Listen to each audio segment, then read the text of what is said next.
Yang pertama ini ada tiga yang harus dikejar dalam kita kan pengen kawan-kawan Pelindo ini kan jadi pengembangan pelabuhan kelas dunia gitu. Jadi yang pertama adalah kita pengen ada peningkatan skala usaha. Sekali skala usahanya BUMN itu naik gitu. Jadi Pelindo ini punya peningkatan dalam skala usahanya. Jadi ada tidak hanya seperti yang sekarang, jadi ada peningkatan nilai juga. Kemudian yang kedua adalah terbangunnya ekosistem pelayanan logistik. Jadi ini objektif yang harus kita lihat, gitu ya. Jadi terbentuk yang namanya ekosistem.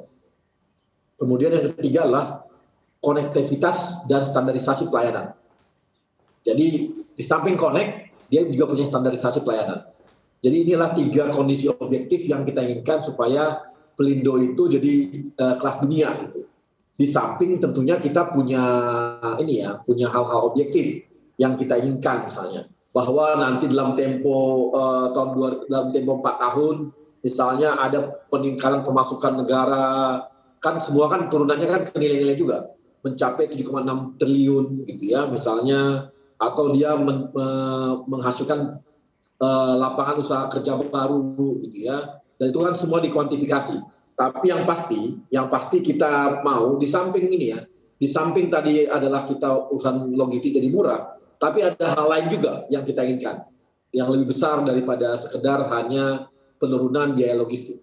Karena kita mau Pelindo ini menjadi sebuah perusahaan world class, gitu ya. Di samping itu kita juga ingin mereka juga adalah sebagai championnya connectivity Indonesia, gitu ya. Kemudian di samping tadi ada integrasi dan sebagainya. Jadi ini hal-hal inilah yang diinginkan oleh pemerintah supaya tercipta. Soal yang tadi penurunan biaya logistik itu pasti, itu harapan lah, semua harapan pasti begitu. Tapi tidak hanya sekedar itu yang kita inginkan, tapi ada perubahan-perubahan besar juga di dalam perusahaan Pelindo sendiri. Gitu. Demikian, Mbak. Baik, Pak Arya, ini nanti saat proses transisi sudah dilakukan, kalau dari sistem korporasi serta kajian Imbreng ke dalam proses merger ini seperti apa, Pak? Nah, kalau Imbreng kamu harus tanya sama teman-teman di Pelindo. Karena kan ini merger ya, merger dia kan udah jelas ya. Itu kalau teknisnya nanti teman-teman Pelindo, Mas Pak Arief yang akan menjelaskan untuk hal-hal Imbreng teknis seperti itu. Kita kan di tataran kebijakan gitu ya, dan teman-teman di Pelindo ini akan bermain di tataran teknisnya. Gitu, Mbak. Baik. Menyambung dari yang disampaikan tadi oleh Pak Arya, mungkin Pak Arief bisa dijelaskan bagaimana ini kajian dari Imbreng dalam proses merger ini, Pak?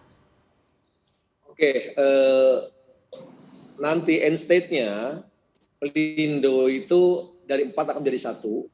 Selanjutnya di bawahnya itu akan ada pengelompokan bisnis kepelabuhanan, di mana itu dibagi 4. Yang pertama adalah peti kemas, non peti kemas, marine, dan logistik. Di atas itu sebagai bisnis arsitek, dan juga concession owner.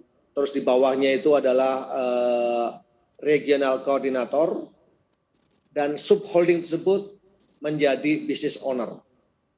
Dan nanti terkait dengan aset-aset, tentunya tidak semua aset bisa kita imbrengkan ke bawah, karena ada konsesi juga yang harus kita penuhi kepada pemerintah.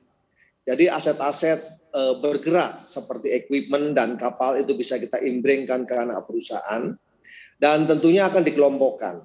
Apabila kegiatan peti kemas, maka aset-aset bergerak yang kaitannya dengan peti kemas akan diimbrengkan kepada subholding peti kemas. Demikian juga untuk yang non peti kemas, marine, dan logistik. Kira-kira seperti itu, Mbak Alia.